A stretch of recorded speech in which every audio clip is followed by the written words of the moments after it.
Eh bien écoutez, aujourd'hui on est au Grand Palais à Paris et c'est un événement organisé par Nintendo pour présenter quoi?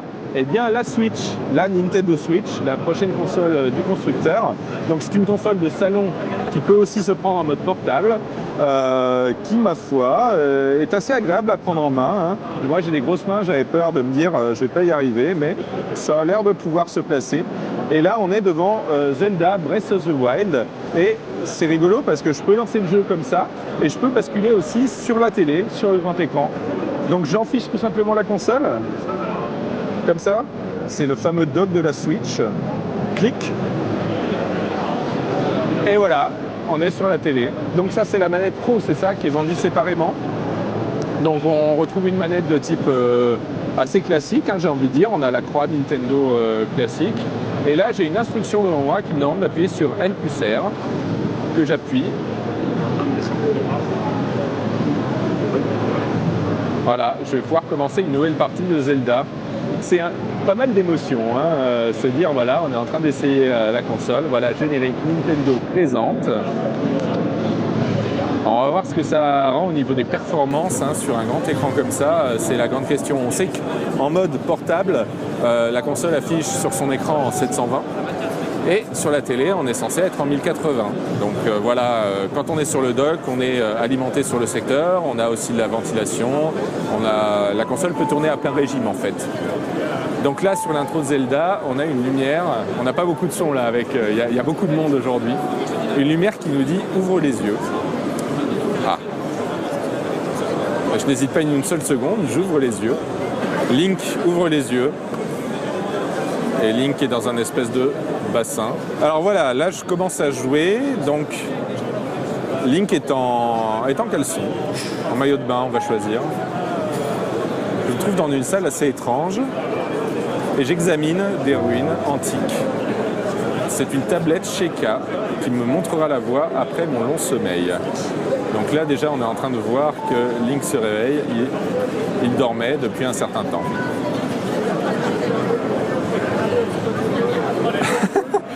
Là, ce qui vient de se passer, c'est que la tablette s'est allumée à l'écran et évidemment la manette a vibré derrière. Voilà, c'est une mystérieuse tablette de pierre et je peux accéder à ma sacoche avec le bouton plus. Alors voilà, là je fais face à l'interface de Zelda, donc j'ai une mini-map, j'ai une jauge de température d'environnement qui est assez amusante, qui est ici. Donc on voit qu'il il fait un petit peu frais. Et en dessous, j'ai un petit oscillogramme qui montre le bruit que je fais. Voilà. Ah, si je me mets à courir, je fais beaucoup de bruit en me déplaçant. C'est intéressant parce que ça veut dire qu'on va avoir des mécanismes d'infiltration. On a donc des personnages en cel shading, un petit environnement sympa, un coffre, vite je l'ouvre. Donne un coup de pied, il s'est fait mal au pied. Une vieille chemise, ok. J'équipe la vieille chemise, tout de suite je suis plus dans une certaine dignité. Je vois qu'il y a un autre coffre et un vieux pantalon. Voilà, j'équipe aussi le vieux pantalon. Je me sens beaucoup plus paré pour l'aventure. Je vois qu'il y a une petite sauvegarde qui est en train de se mettre en place. Alors, j'ai pas l'impression d'être en 60 fps pour être honnête avec vous. On a l'air d'être plutôt sur du 30. Mais c'est une impression pour le moment, ça va être confirmé. Je dois placer la tablette sur le terminal. Bon, allons-y. Alors, on va peut-être pouvoir sortir de cet endroit.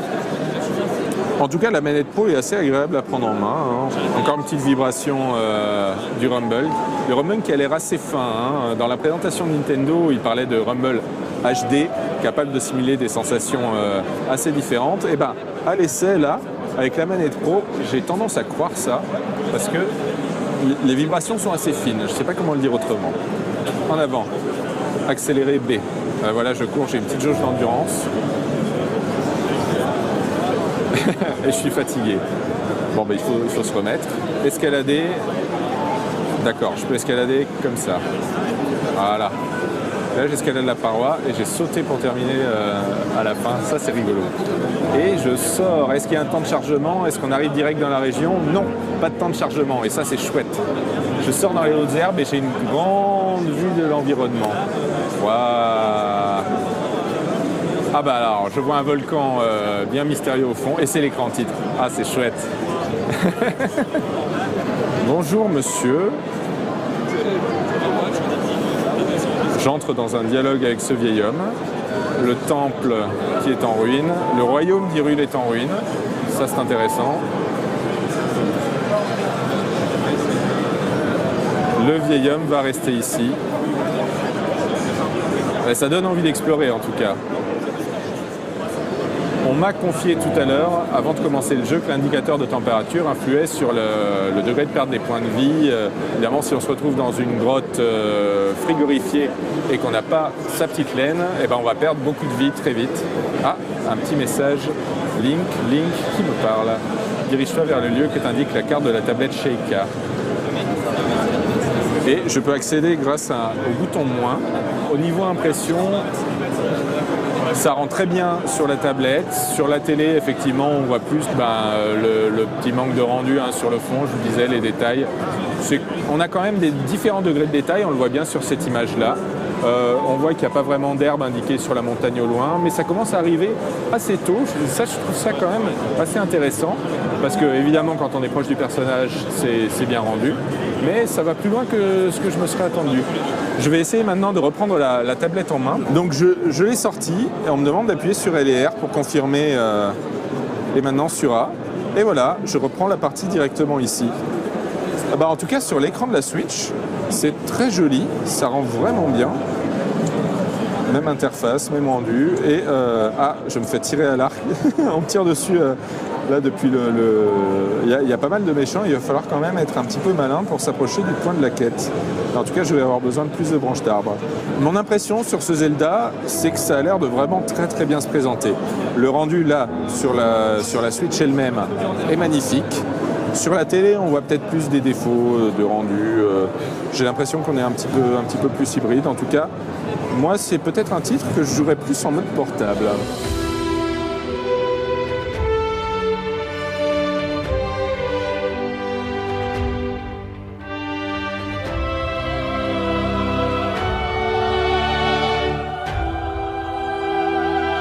Voilà, alors c'est quand même un événement là qui est vraiment assez étendu. On a une grosse surface et on a surtout beaucoup de jeux différents à essayer. Et ça, ça montre que Nintendo a travaillé son line-up de lancement. Il va y avoir des jeux, ils sont jouables, la console est réelle, on l'a en main. Et voilà, ça c'est très positif parce qu'on peut se rendre compte, essayer et voir ce qui se passe. Donc on a vu un petit peu Zelda. Ici on a ARMS. ARMS, c'est le jeu qui se joue au Joy-Con. Et alors là, c'est intéressant parce que les Joy-Con ont leur petit strap. Donc c'est des petits ajouts, quand on les retire de la console, on place le strap et c'est là qu'il y a la dragonne, les indicateurs de batterie et des extendeurs pour les boutons L et R, c'est ça, quand on joue L et R. Mais là, avec ARMS, si je ne me trompe pas, on va tirer parti des capacités d'accéléromètre et de gyroscope. On va faire de la boxe. Alors, je vois que je suis Ribbon Girl. Non, je peux choisir. Mécanica, allez, ça me plaît. Pour avancer, vous mettez-vous juste dans la direction. Ah, ça se pilote comme un robot, ça me plaît. Oh là là, il y a du temps pour que ça revienne en fait. Donc on joue un espèce de fulgure-point, n'est-ce pas, qui revient attaché. Quand on envoie le Joy-Con, le coup part. Sauf qu'on peut choisir de faire un twist et là ça va faire changer la direction, faut le voir. On peut faire une chope en envoyant les deux mains. D'accord. C'est assez amusant, ça tourne très très bien. Je pense qu'il y a beaucoup de potentiel pour ce jeu. Il y a un mode furie. On va enchaîner les coups là. La seule façon de briser la garde, c'est de faire une saisie. D'accord, évidemment, on va choper contre la garde. Mon adversaire apparaît, on sent qu'il sait ce qu'il fait. Et j'ai réussi à le mettre KO juste avant qu'il déclenche sa furie, j'ai eu de la chance. Merci beaucoup. C'est très amusant en fait cette arme, je pense qu'il y a un gros potentiel parce qu'on rentre assez facilement dedans et les Joy-Con sont assez agréables à prendre en main, ça se passe plutôt bien. On voit qu'ici on a le jeu qui s'appelle One to Switch, qui est le party game en fait de la Switch pour apprendre à utiliser les Joy-Con et faire des mini-games rigolos. Ici, on est face à un jeu qui m'interpelle. Je crois qu'il s'agit de traire une vache avec des Joy-Con. Ah, ça c'est rigolo, safe crack. On peut devenir Lupin et aller ouvrir un coffre-fort. Il s'agit de prendre le Joy-Con dans sa main et de le tourner pour arriver à faire la combinaison qui va ouvrir le coffre. Et le dernier sera Quick Draw. Ça, c'est celui qui était bien mis en avant à la présentation de Nintendo. C'est le jeu où on n'a pas besoin de regarder l'écran de la console. On va dégainer son Joy-Con pour tirer. Voilà, on dégaine quand on entend feu, c'est-à-dire qu'on ne regarde pas l'écran.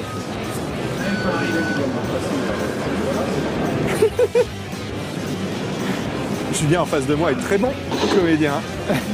Je pense qu'il a fait exprès de dégainer un peu tard. Non, j'ai gagné. J'étais concentré sur mon regard. Il travaillait sans regard et du coup j'ai dégainé plus vite que lui. On voit que j'ai tiré peut-être un peu tôt, je lui ai tiré dans les jambes. Un peu bas, mais au final... C'est quoi, c'est des centièmes de seconde? Exactement. L'unité, c'est des secondes. Alors on va aller voir un petit peu ce qu'il y a d'autre comme jeu. Mario Kart 8 Deluxe. Regardez, on a des joueurs là qui sont absorbés dans une partie fortement compétitive.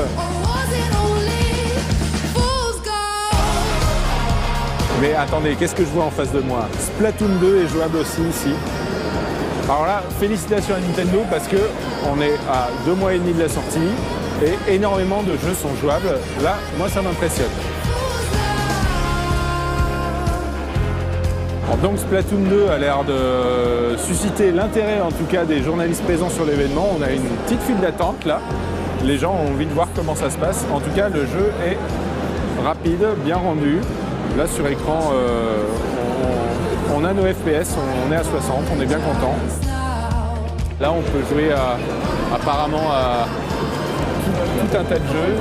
On peut les citer, on voit Sonic Mania qui est annoncé, Just Dance 2017, Ultra Street Fighter 2 The Final Challengers, Fast RMX qui est le jeu de course futuriste, Skylanders Imaginators, Disgaea 5 complète, Has-Been Heroes et Super Bomberman Air.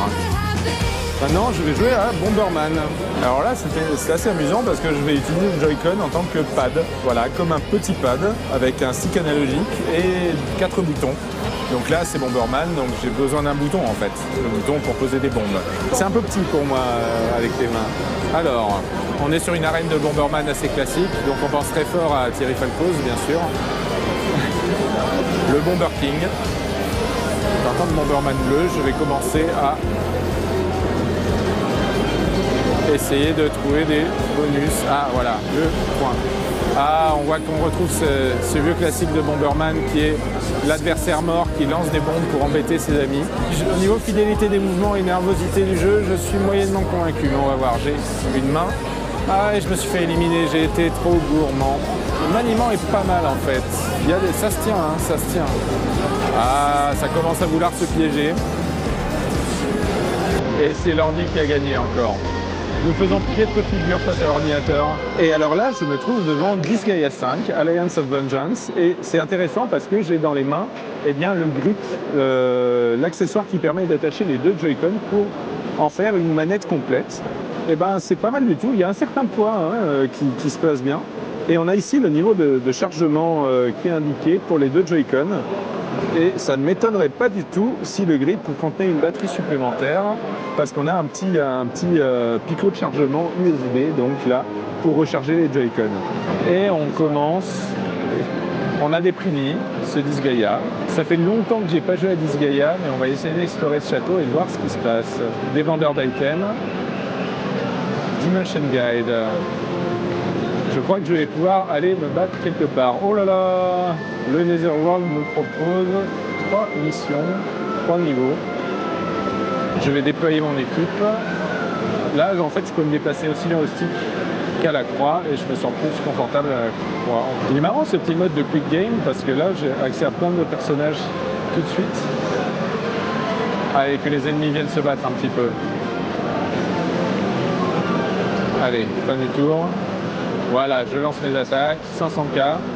Voilà, que le jeu soit présent sur la Switch, qu'il soit annoncé pour le lancement, ben, ça veut dire qu'on a du tactical RPG là dès le départ, et ça c'est plutôt chouette parce que là pour moi le rendu est parfait. Et ben là, on a Mario Kart qui tourne, Mario Kart 8 Deluxe, et il se présente vraiment très très bien. Alors là, c'est joli, ça rend super bien sur la télé, c'est fluide. Moi, je suis convaincu en voyant qu'on est comme ça. Voilà, c'était un petit tour d'horizon de la Switch. Donc la Switch qui va sortir bientôt le 3 mars, qui existe réellement, on l'a eu dans les mains. Et ben, c'est très agréable d'une part de voir ce matériel qui existe, qui tourne, qui n'a pas de problème, pas de plantage, quoi que ce soit là sur ce salon. Ce qui est très très impressionnant, c'est la grande diversité que Nintendo montre à travers ses jeux. Alors on a des parties games, on a des jeux de course, on a des jeux de tactique, on a des jeux de combat, on a des jeux d'exploration avec Legend of Zelda bien sûr. Là, on n'est peut-être pas dans le meilleur la meilleure des ambiances pour essayer un Zelda, parce qu'il y a beaucoup de bruit, il y a beaucoup de monde. Mais on voit en tout cas qu'on a du gros potentiel d'exploration, des mondes qui s'annoncent immenses et où on va pouvoir jouer à la fois sur la télé dans le salon et en mode portable. Donc moi, ce que je peux vous dire après avoir essayé la Switch là aujourd'hui, c'est que ça se présente très bien, il y a des jeux, c'est vraiment chouette et on a hâte d'être 3 mars pour pouvoir l'essayer et y jouer comme on veut.